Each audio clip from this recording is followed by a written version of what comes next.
Yang ngaku orang baik itu penting karena kalau ngaku orang elek berarti kenangannya Allah sama kamu itu bikin elek, tidak bikin baik. Kamu kan boleh mengatakan saya habis makan, habis minum. Artinya apa? Kamu habis dapat nikmat. Kamu harusnya juga bilang saya habis ngamalkan ilmu, saya habis dapat hidayah. Wong tadi kamu ya sholat subuh, kamu ya baca Quran. Susah opo sing ngakoni tahu apik dari Imam Sa'roni.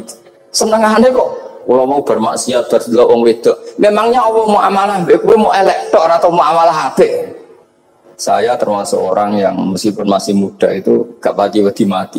Karena bukan berarti saya mesti soleh, mesti husnul khotimah, ya enggak. Ada istilah mati yang menyenangkan dalam diri manusia. Yaitu Nabi ngendikan, Allahumma ahyini maka natil hayatu khairan li, wa tawaffani maka natil wafatu khairan li.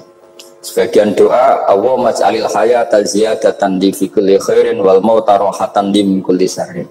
Jadi mati itu akhir dari maksiat saya atau akhir dari potensi maksiat saya. Sehingga kata Sohibul Hikam, kamu harus percaya diri bisa selamanya tidak maksiat lagi.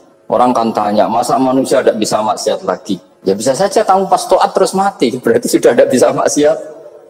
Jadi ulama itu melihat mati itu akhir dari segala maksiat atau potensi maksiat. Di sini hebatnya lagi-lagi GNU, bohong fasik bentuk kayak apa, kalau mati saya dia tonggone menang kabeh, saya dia menang kabeh. Sesuai kayak ini saya ini pun buatan sakit maling, buatan sakit korupsi. Oh gege saya ini. Itu satu ilmu yang luar biasa, meskipun ya tentu agak ngawur, tapi itu bagus. Secara ilmu bagus, karena al-maut adalah rohatun min kulli syarr. Lagi-lagi yang menyelamatkan itu illa aliman atau muta'aliman. Proses belajar mengajar.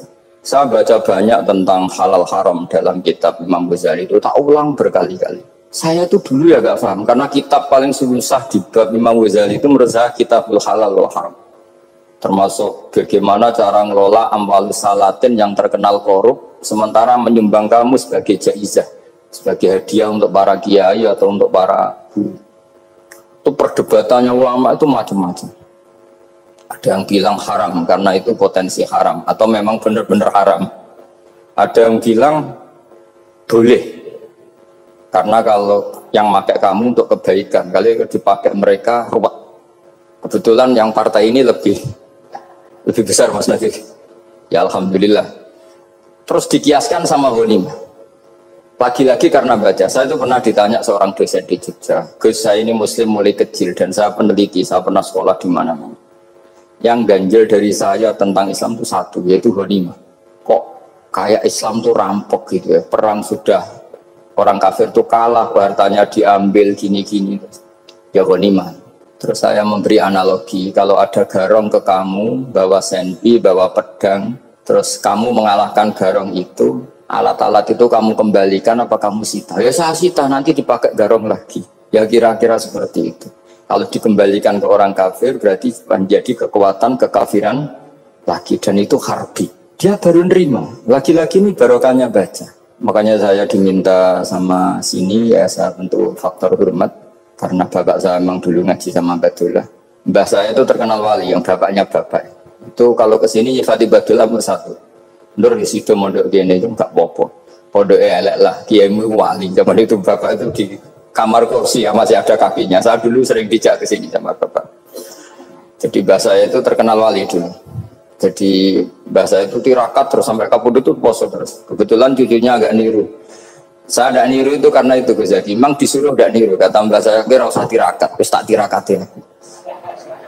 Itu. Jadi Mbah Mun juga gitu.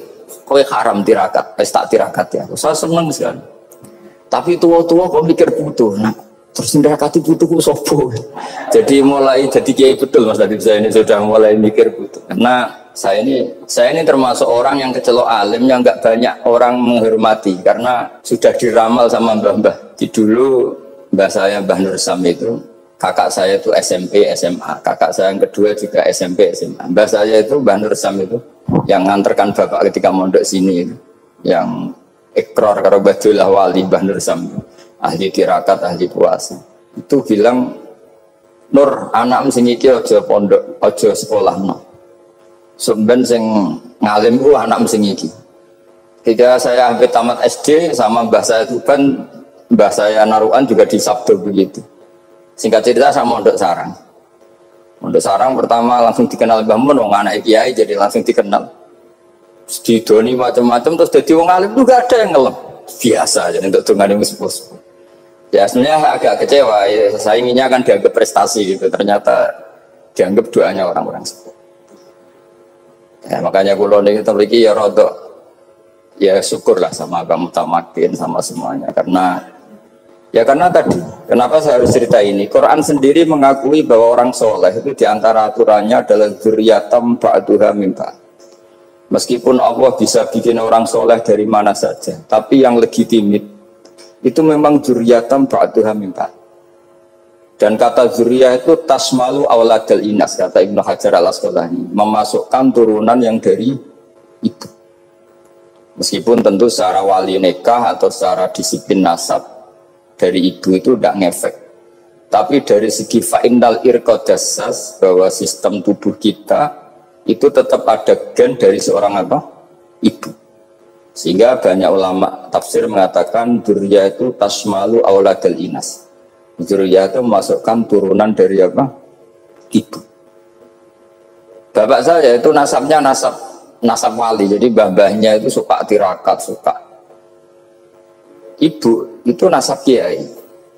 Jadi kalau bapak wiridan itu, kalau istiqomah itu disalahkan sama keluarga ibu. Istiqomah itu salah.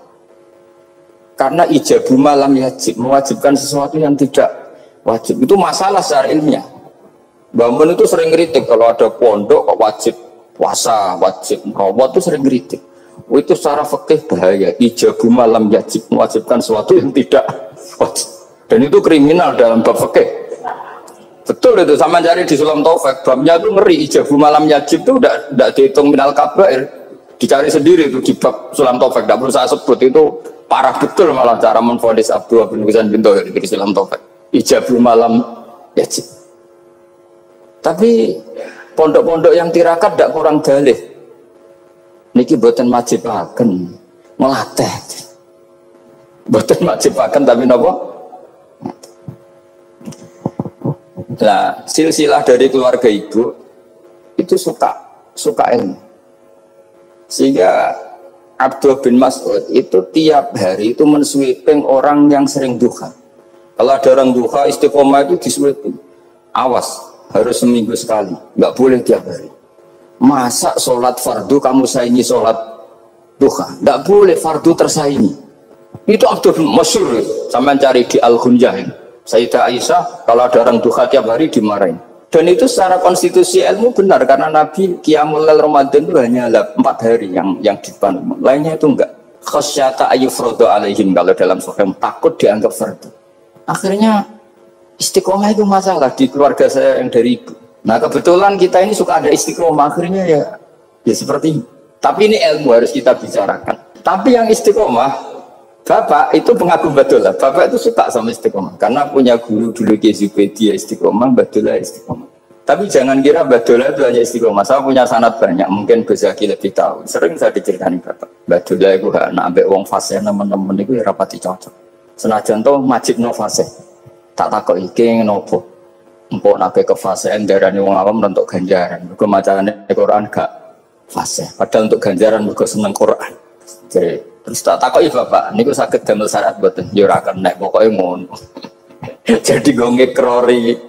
Artinya beliau ndak ingin lah gara-gara kita terlalu pakem tajwid kemudian nganggap siapa aja baca Quran salah kemudian tidak dapat pahala. Bisa saja hamalahum ala ayakra'ul Qur'ana wa mahabbatuhum wa iskuhum wa kada wa kada. Jadi akhirnya saya jadi tahu, oke secara makhraj salah tapi iseknya benar, mahabbahnya benar, brontonya benar. Jadi sebetulnya Badolah itu punya sekian makalah tentang ilmu. Hikam juga gitu.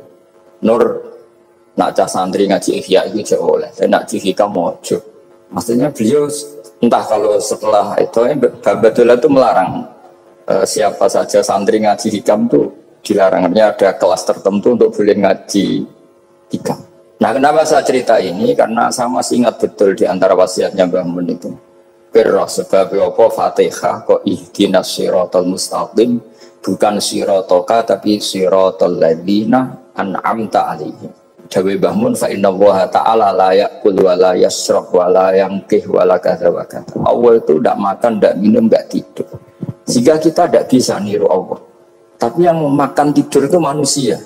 Sehingga kalau ingin dekat Allah ya niru siratal ladzina, bukan siratoka. Kita cara tidur niru Kanjeng Nabi, niru ulama, cara makan, cara minum, niru Allah tidak bisa. Makanya enggak, bukan ihdinas siratal mustaqim siratoka, tapi siratal ladzina an'amta. Maka dalam beragama itu butuh master, butuh panutan. Ya tentu Mbah Mun oleh ngendikan pakai logot orang-orang kuno. Cara Mbah Mun pakai cantolan. Maka saya punya makalah banyak dari Bapak, dari Mbah Mun, dari Mbah Zubair, dari sampai saya itu hafal sanad sampai Rasulullah SAW. Karena yang bisa mengawal ilmu itu sanad.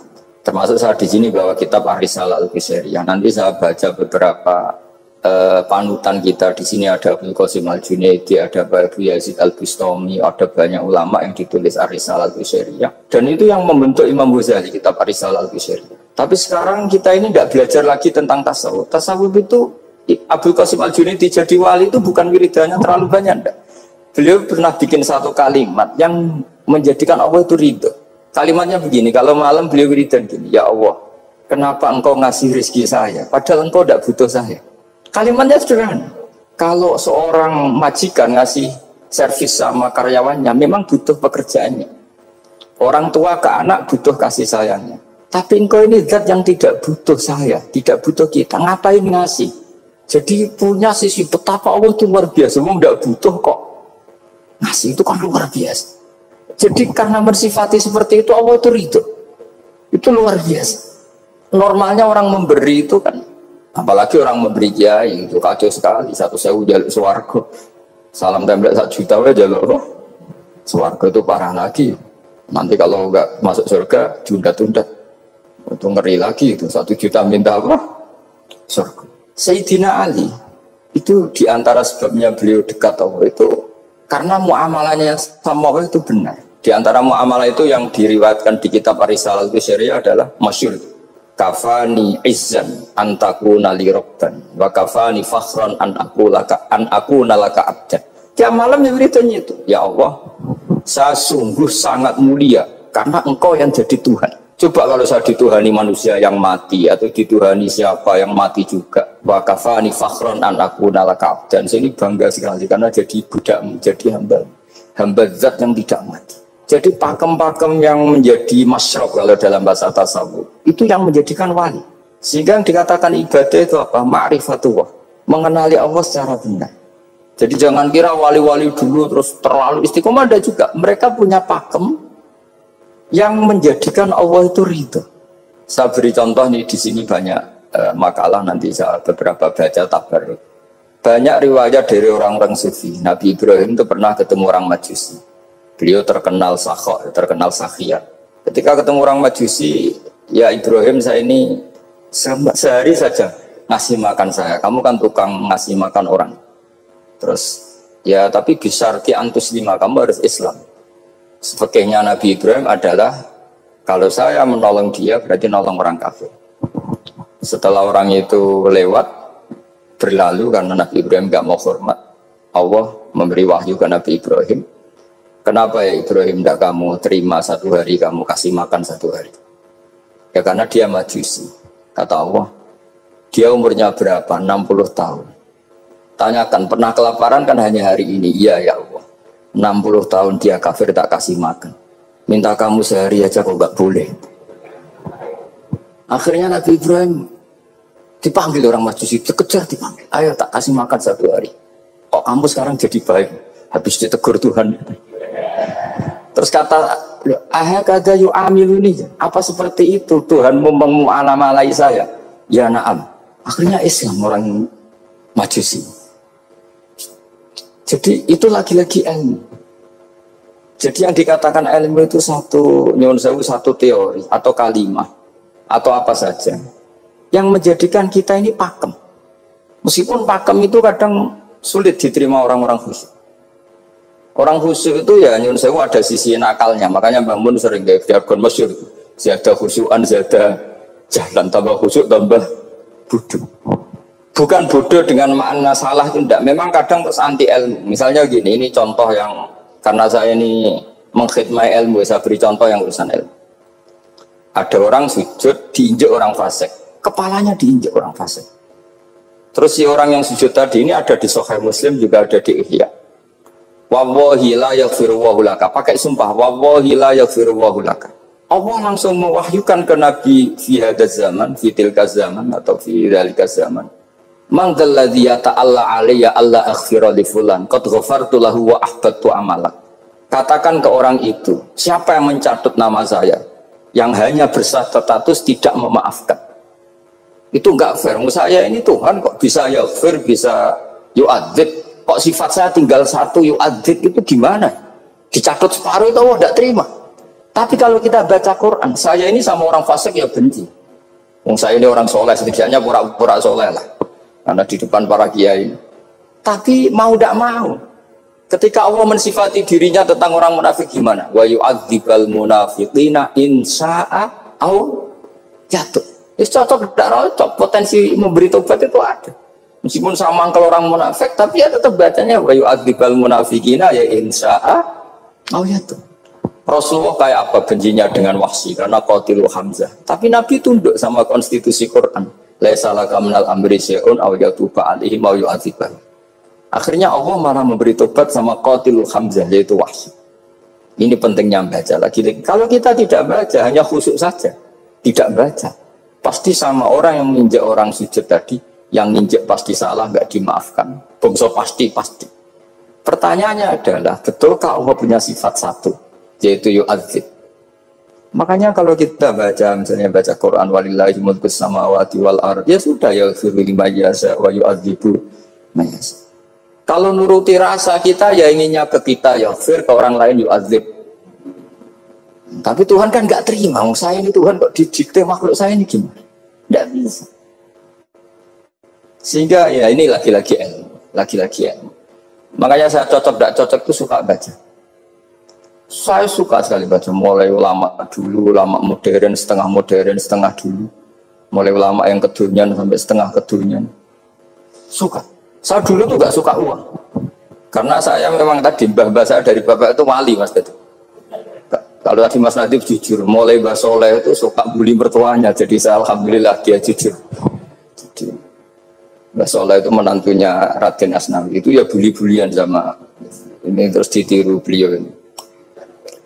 Itu nggak suka sebenarnya. Saya itu ya pokoknya tadi kalau orang daftar wali itu kan nggak suka sama, karena mereka nangis ketika Allah ngendikan wa aqridu atau ayat-ayat anfiku, atau orang baik disifati wa aqridu wa qardan hasanah. Itu hadal khitab li ahlil jiddi wasarwah. Ini khitab untuk orang kaya. Kalau isin Gusti jenengan nampen ngongkon infak kok kalau diinfaki. Jenengan nampen ngongkon ngamal kok kalau di ngamali. Jadi maka yuhibbunal mal, mereka tidak suka harta. Walakin diana luladzatal khitab bil infak, dan itu harus kaya dulu untuk bisa infak. Jadi tuniknya akhirnya saya Imam Sa'roni penting juga kaya. Jadi wali untuk suka harta itu nunggu diperintahkan Allah. Alhamdulillah kita enggak, sudah wali dulu karena sudah senang harta. Jadi kayaknya keren kita dibanding wali-wali itu. Artinya wali itu tahu pentingnya harta setelah jadi wali. Kita alhamdulillah mulai kecil sudah tahu pentingnya harta. Kayaknya kita lebih wali. Imam Syafi'i itu dulu gak suka sama orang kaya. Saya berkali-kali ceritain. Karena dia dididik Sufyan As-Tsauri, Sufyan bin Uyainah. Tapi ketika ketemu Imam Malik itu kaya raya. Meskipun dia hidupnya sederhana, tapi kaya raya. Pas beliau mau, Imam Syafi'i dia agak-agak sopan kalau sekarang tanya, setelah jenengan ilmu yang saya harus ambil siapa? Kata Imam Malik, yang sealim saya itu sudah meninggal Abu Hanifah, tapi muridnya masih, namanya Muhammad bin Hasan Asy-Syaibani. Kamu datang ke sana. Semalam itu Imam Malik dikasih uang 500 dinar. Padahal 1 dinar itu 4,25 gram. Bisa dihitung berapa ratus juta. Terus separuhnya dikasihkan Imam Syafi'i. Nah, tidak kasangoni. Pagi-pagi diajak ke Baki. Dulu Baki itu ada kafilah rental unta. Mana kafilah yang mau ke Irak? Kita. Ya sudah, ini antar. Tak bayari. Diantar Imam Syafi'i. Diantar ke Imam Muhammad bin Hasan Asy-Syaibani di Irak. Itu ketemu Muhammad bin Hasan Asy-Syaibani pertama itu apa? Beliau itu kalau ngitung uang di meja. Emas-emasnya di meja, uangnya dolar semuanya di meja. Tambah kaget, ini saya sama Imam Malik ingkar, ini malah lebih parah lagi. Kata Muhammad bin Hasan Asy-Syaibani, "Atak jabu minha." Kamu kagum dengan ini, merasa aneh? Iya. Ya sudah, ini tak kasihkan orang fasik. Tiga demenan, tiga judi. Jangan, jenengan saja. Kalau jenengan kan orang soleh dipakai kebaikan. Berarti orang soleh boleh kaya. Angsal-angsal. Semenjak itu Imam Syafi'i kebablasan. Sampai fatwa kiai fakir itu haram. Kiai bisa bikin rumah bagus, bikin rumah jelek. Haram. Suasa ala Islam ya Allah wala yunah. Nah lagi-lagi kebetulan kita sebelum ngaji Imam Syafi'i sudah seperti itu. Jadi ini justifikasi. Lagi-lagi itu ilmu. Seorang lagi-lagi itu akhirnya saya baca kitabnya Imam Saroni namanya Al-Minanul Kubro. Itu beliau cerita wa mimma manallahu alaihi. Kesannya kayak orang sombong. Tapi sebetulnya yang sopan itu yang sombong. Karena Imam Saroni kan bilang, kamu harus memaklumatkan diri kalau antum minal ulama il amilin. Kamu termasuk ulama yang amilin. Terus ditanya sama orang-orang, bagaimana kalau nyatanya enggak? Kamu tadi subuh sholat, ya saya sholat. Kamu tadi zuhur sholat, ya saya sholat. Kenapa ketika kamu maksiat ingat terus, ketika kamu taat tidak ingat? Berarti kamu anggap Allah itu menyesatkan kamu tok, tidak pernah ngasih hidayah sama kamu. Pas delok rondo ning dalan maksiat, bar sholat atau syukur, bar zuhur atau syukur, bar rasa. Berarti kan nyifati Allah, hari ini Allah ngasih saya maksiat. Sementara lupa kalau Allah ngasih sholat zuhur, sholat asar, sholat maghrib, sholat. Oh sudah di situ Al-Minanul Kubro, orang itu soleh semua. Nah saya itu termasuk orang yang didikte oleh kitab, terbentuk oleh kitab Al-Minanul Kubro. Jadi di situ hidup itu enak semua. Makanya saya itu masih ingat dialeknya dua orang alim. Nggak perlu saya sebut, ini agak sensitif karena ceritanya itu. Ada anaknya kiai mau nyalek, karena dia anaknya kiai tanya, Mbah dalilnya nopo nanti yang kepengen jadi jabatan, mencari jabatan itu sah.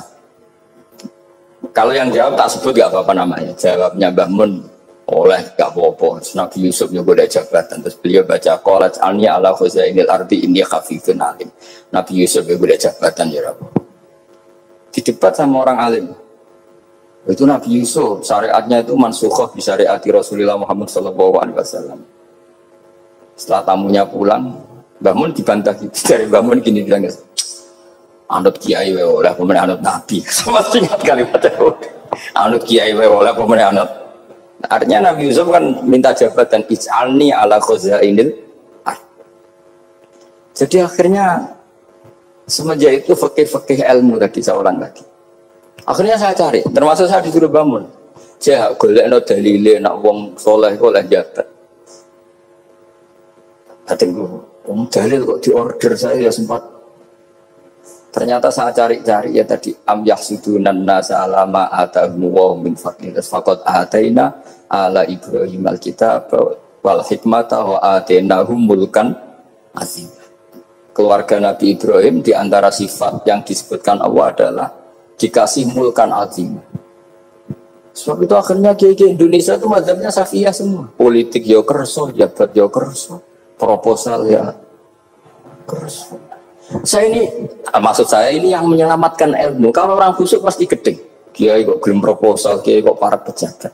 Tapi orang ilmu setuju. Nah saya nggak tahu setujunya itu bawaan ilmu apa bawaan nafsu. Tadi itu yang mulai saya data. Nah kalau saya kan bawaan ilmu, saya baca. Itu bedanya saya dengan Mas Nadif, jadi bawaan baca. Karena kemarin saya dibully habis-habisan di Kudus, saya tidak punya kesempatan bicara di menantunya Neng Mu'ah. Wah ini kurang ajar betul orang ini kata saya. Tapi saya nyari sisi positifnya. Kalau saya dibully kan saya madlum. Orang madlum gampang jadi wali. Yang dia bully berarti itu ya sudah berarti wali saya gitu. Nah supaya dia juga wali sekarang tak bully supaya impas gitu. Jadi ini nolong beliau. Jadi saya 22 hari itu kalau habis subuh ke rumah sakit, tapi kalau asar pulang ngajar. Ya begitu terus. Karena mbah-mbah saya itu sukanya ilmu, Masya Allah. Karena ilmu itu penting. Apapun pakemnya para wali itu kalau diingatkan secara ilmu itu terus kayak runtuh. Saya berkali-kali mencontohkan. Dan itu valid, data itu valid. Sufyan bin Uyainah itu orangnya khusyuknya Masya Allah, gurunya Imam Syafi'i, gurunya Imam Malik. Itu beliau menceritakan dalam kitab Khilyatul Auliya. Nabi Isa itu senengannya itu ceria sekali. Nabi Yahya itu senengannya bersengut, abusan, suka kayak takut akhirat, takut penyakit. Tapi bukan takut corona, enggak ya jelas kan.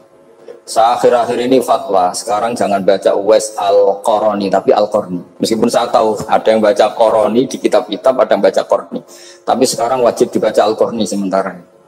Sekali dibaca Al-Qarani itu nisbatun ila. Iya, jadi makanya ini untuk sementara dibaca, ngikuti yang baca Uwais Al-Qarni. Meskipun di sarah-sarah apa bi fathir ra, bakila bi sukun, sudahlah sekarang harus ijma dulu Al-Qarni ya, karena kalau Al-Qarani itu akhirnya Nabi Isa ditegur sama Nabi Yahya. Mali aroka dohikan ka'annaka ta'manu min makrillah. Saya melihat kamu kok suka tertawa, seakan-akan kamu merasa aman tidak kena azabnya Allah. Nabi Isa akhirnya balas tanya, Mali aroka abisan ka'annaka tai'asu min rahmatillah taknatu min rahmatillah. Kau yang besengut wae kaya dunia orang rahmat, anane corona tok. Padahal ya ono mangan, ono guyon, ono nikmat. Dan itu figur besar, akhirnya kita tahu. Dan saya sering cerita juga, setiap dakwah itu Nabi Isa nyari syirarun nas, Nabi Yahya cari khiyarun nas. Tentu alasan Nabi Yahya gampang, berteman orang baik itu baik lah, nyaman, terus akibatnya juga baik. Nabi Yahya enggak. Limaga tanzilu ala syirarin nas. Kenapa kamu singgahnya ke orang-orang yang buruk? Anatobibun udawil marto. Saya ini dokter, tentu menyembuhkan yang sakit. Akhirnya terus di Indonesia banyak kiai yang kancanan orang fasik ya banyak. Tapi ya tentu yang benar itu yang mensolehkan yang fasik. Yang mesti salah yang menjadi fasik karena ketularan yang. Tapi itu lagi-lagi apa? Ilmu yang bisa menjadikan kita percaya itu ilmu. Saya tuh suka sekali baca kitab yang berbeda. Saya sekarang baru belajar kitab orang-orang Hanafi, orang-orang Maliki. Saya kemarin dikirimin hadiah oleh keluarga Pak Kures, ada tanda tangannya Pak Kures dari Habib Ali, dari keluarga beliau. Dikirimin kitab namanya itu Sarah Bukhari, yang dikarang orang India, orang modern, Anwar ya, Kiai apa Anwar Shah, orang-orang India ya orang Shah. Itu beliau termasuk mujaddid kalau dalam perasaannya orang India. Mensarai Bukhari ya, kira-kira sanadnya Sayyid Muhammad ke beliau itu 3 atau 4. Beliau termasuk orang-orang yang bisa membentuk India seperti itu. India kan banyak syurahul hadis, termasuk Waliullah Ad-Dahlawi, terus Syekh Yusuf Al-Kandahlawi, banyak lah saya. Itu beliau cerita di kitab-kitab itu bahwa ilmu itu harus diungkapkan. Terus beliau cerita banyak tentang kewalian. Sampai dalam cerita kewalian itu unik.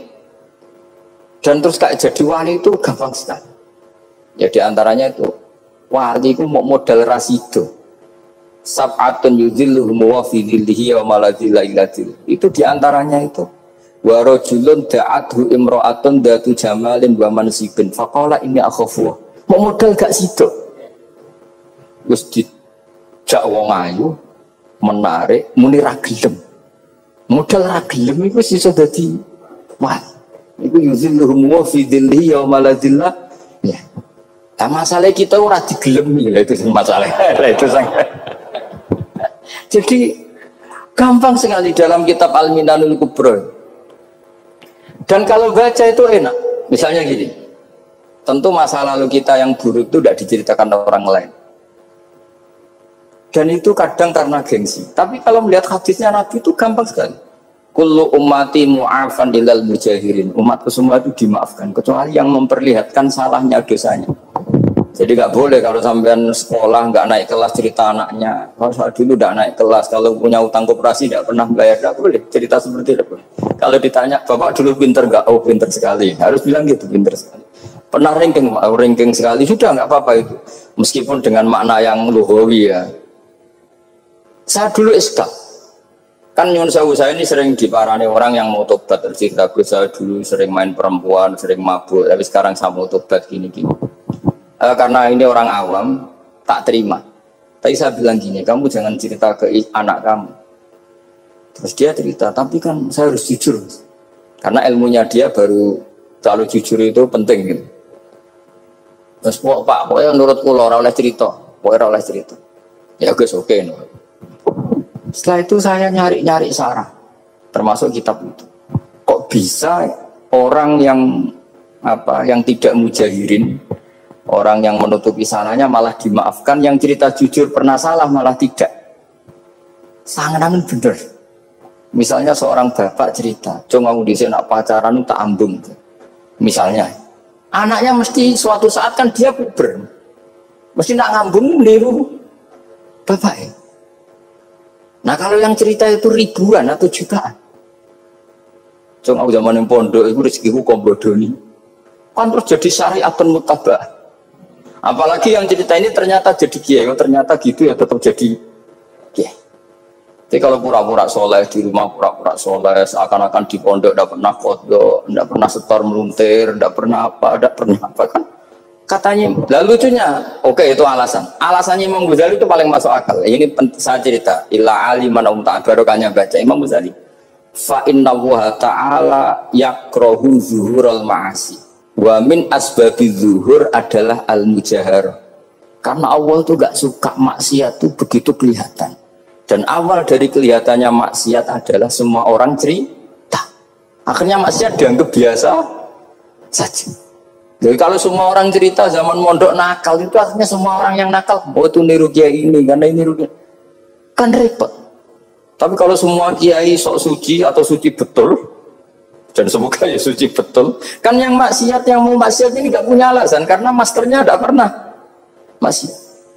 Meskipun sebagian yang sultan gak pernah konangan, tapi gak tahu pokoknya yang penting seperti itu. Itu hebatnya konsepnya. Saya dulu ya eskal loh. Kok? Ya tadi kullu ummati mu'afan illal mujahir. Saya dulu eskal kan. Tapi setelah baca Ihya kata Imam Ghazali, karena Allah itu gak suka zuhurul ma'asi. Allah gak suka kalau maksiat terlalu muncul. Dan termasuk sebabnya muncul adalah setiap orang jujur menceritakan masa lalunya.